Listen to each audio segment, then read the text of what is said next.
People have no chance to get their personal items out. They have no chance to call for help. And this is far away from most media outlets. You are amongst the very few journalists who have even seen this. European or American journalists who have even been here because people are afraid to come or it's too hard to come.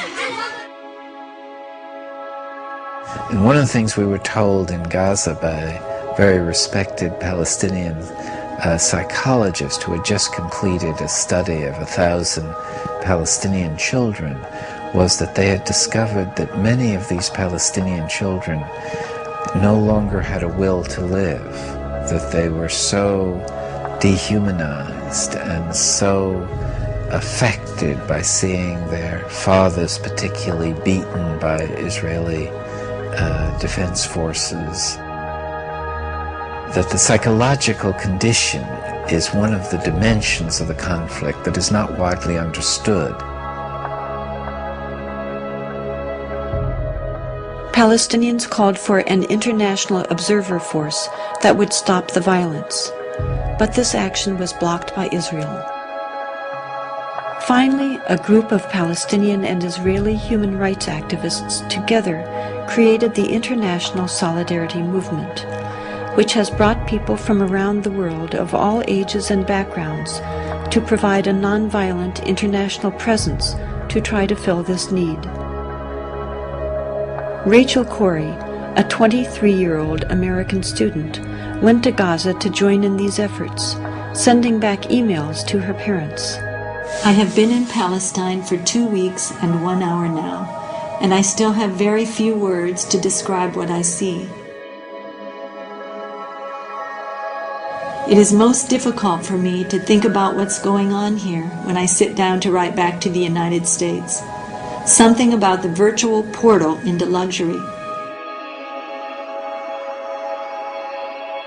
I don't know if many of the children here have ever existed without tank shell holes in their walls, and the towers of an occupying army surveying them constantly from the near horizons.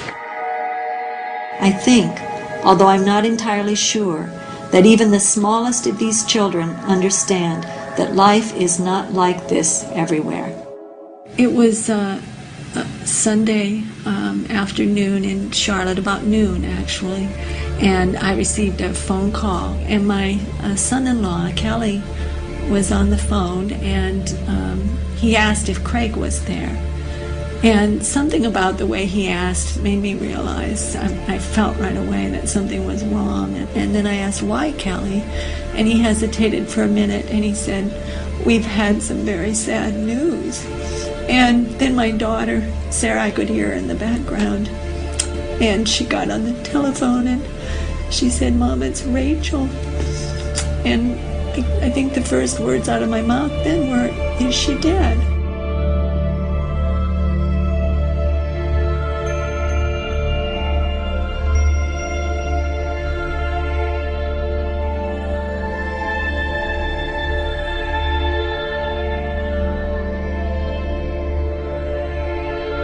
We were opposing the demolition of farmland and other property, Palestinian property by Israeli destruction forces and bulldozers.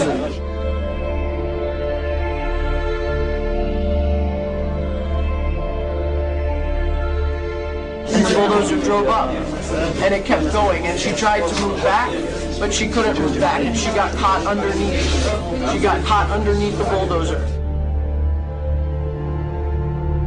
Many other internationals began to surround the bulldozer and yell at it and tell us that there is somebody there, and it did not stop.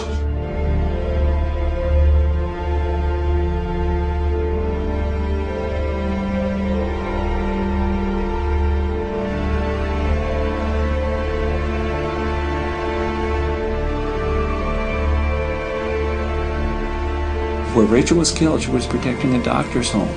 And that's important to realize. And the 3 children, his wife, she knew that family, and that doctor felt that Rachel was like a daughter to him. He bought that house. It was in the middle of the neighborhood. There were other rows of houses between his house and the border.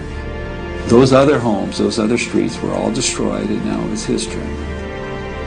And I've had people say, well, she was in a war zone, and Cindy points out that war zone is people's neighborhoods. Those are children. I'm here for other children. I'm here because I care. I'm here because children everywhere are suffering, and because 40,000 people die each day from hunger. I'm here because those people are mostly children. We have got to understand that the poor are all around us and we're ignoring them. We have got to understand that these deaths are preventable.